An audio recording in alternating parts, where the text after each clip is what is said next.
Hello beautiful souls. तो आज हम पढ़ेंगे पद्य या कविता के हम किस प्रकार से प्रसंग एवं व्याख्या लिख सकते हैं। जैसे कि हर विषय के कुछ की पॉइंट्स या मुख्य बिंदु होते हैं, उसी के रूप में आज हम इस टॉपिक को पढ़ेंगे।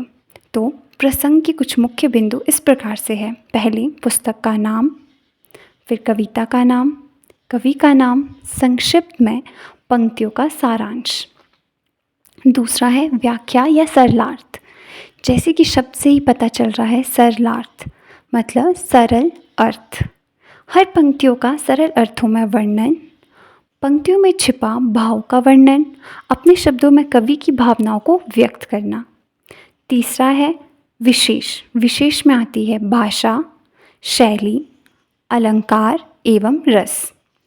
भाषा और शैली हम कई बार इन्हें एक समझ लेते हैं, पर यह एक नहीं है। यह दोनों एक अलग अलग चीज़ है। भाषा में आती है कि कौन सी वह भाषा है जिसमें यह लिखा गया है, जैसे सरल बोलचाल की या ब्रज भाषा, अवधि भाषा आदि। शैली होती है किस शैली से यह कविता लिखी गई है। यह कविता दोहे में लिखी है, चौपाई में लिखी है, छंद युक्त है, छंद मुक्त है। तीसरा है अलंकार।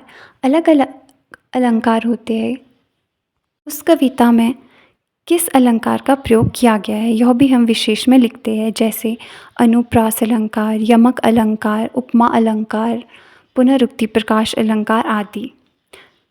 फोर्थ पॉइंट है रस। रस का अर्थ होता है उन पंक्तियों को पढ़कर आपके मन में कौन सी भावनाएं जागृत हो रही है। वियोग रस, क्रांति रस, प्रसन्नता, दुख, ये सभी आता है रस में। तो चलो आज हम इन सभी मुख्य बिंदुओं को एक उदाहरण के माध्यम से समझेंगे। मैंने एक कबीर का दोहा लिया है जो कि इस प्रकार से है।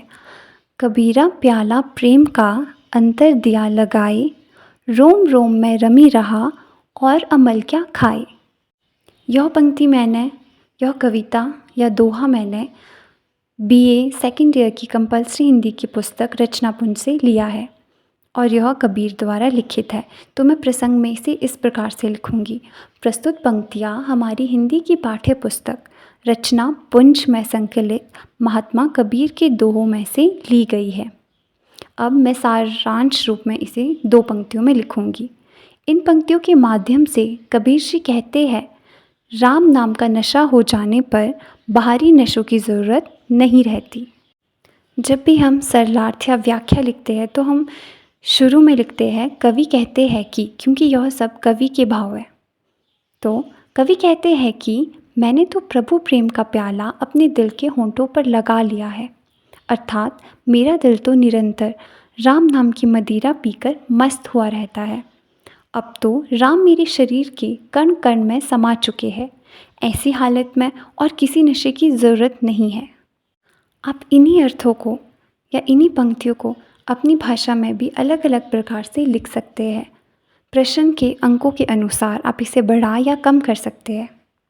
तीसरा है विशेष। तो हम विशेष में लिखेंगे रोम रोम में रमी रहा में अनुप्रास अलंकार है। जैसे कि आप लोगों को पता है कि जहाँ पर भी किसी वर्ण का बार बार प्रयोग होता है, जैसे र का यहाँ पर बार बार प्रयोग किया जा रहा है, तो यहाँ पर अनुप्रास अलंकार है। तो हम लिख सकते हैं यहाँ पर अनुप्रास अलंकार विद्यमान है। दूसरा, जो कि आप किसी भी काव्य रचना की विशेष में लिख सकते हैं, भाषा सरल एवं सहज है।